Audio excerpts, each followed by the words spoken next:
Meeting attend అయినప్పుడు 106 మంది ప్రభుత్వ ఉద్యోగాలు మీ ప్రోగ్రామ్ లో పార్టిసిపేట్ చేసినారు. ఇప్పుడు ఆ 106 మంది 106 పీపుల్ ఆర్ సస్పెండెడ్. ఉద్యోగులను ఇవాళ ఇబ్బంది పెట్టిన మాట వాస్తవం కాదా అంటే మీరు విలువడంలో వాస్తవం కదా సార్?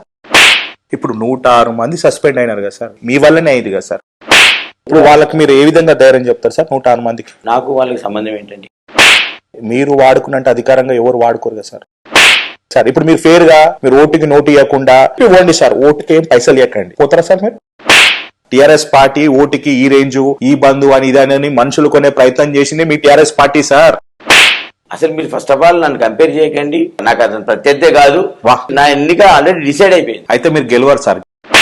మల్లన్న సాగర్ ప్రాజెక్ట్ అప్పుడు కలెక్టర్ గా మీరు కొంచెం అతి చేసినారు. ఆ మల్లన్న సాగర్ బాధితులు ఇప్పటికీ వాళ్ళు గుర్తుపెట్టుకుంటారు. ఇప్పుడు కూడా వాళ్ళు మీ మీద చాలా కోపం ఉంది సార్. దేశ చరిత్రలోనే ఒక అధికారి, ఐఏఎస్ అధికారి ఒక సీఎం కాలు మొక్కడం అనేది కట్ చేస్తే మరి మీరు ఎమ్మెల్సీ అవడం జరిగింది. పొంగులేటి గారు అయితే మీకు బంధువు అవుతారు, మీ విఎం కూడా అవుతారు. కోమరెడ్డి వెంకటరెడ్డి గారు కూడా మీరు ఎప్పటి నుంచో ఫ్రెండ్షిప్.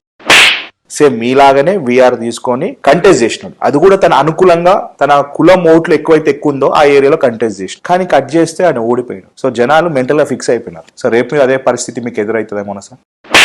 ఇండియా లెవెల్లో మీరు టాప్ మోస్ట్ బిజినెస్ మ్యాన్ గా ఎదగడానికి రీజన్ ఏంటి సార్? కేసీఆర్ గారి బ్లెస్సింగ్స్ ఏనా సార్? ఇది మీరు కోకాపేట్ కి బ్రాండ్ అంబాసిడర్ అయిపోయారు సార్ మీరు.